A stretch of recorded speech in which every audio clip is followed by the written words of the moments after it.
ఎవడు చెప్పరా? Krishna Manohar IPS, Indian police service 57th batch.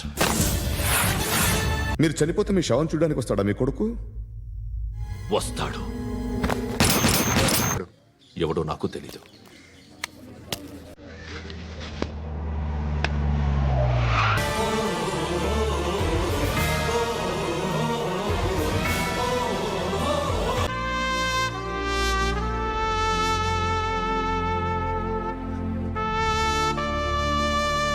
Ali Bhai కనుక్క ఎక్కడున్నాడు? హలో. ఏంటి వాడు బయలుదేరాడా? లేదు, ఇంకా ఇక్కడే ఉన్నాడు. సిటీలో ఉండదు. నాకు తెలుసులే. ఎక్కడున్నారు? బిన్నీ మిల్స్ లో ఉన్నాను. నేను మళ్ళీ ఫోన్ చేస్తా. Okay okay. ఎక్కడున్నాడు? బిన్నీ మిల్స్.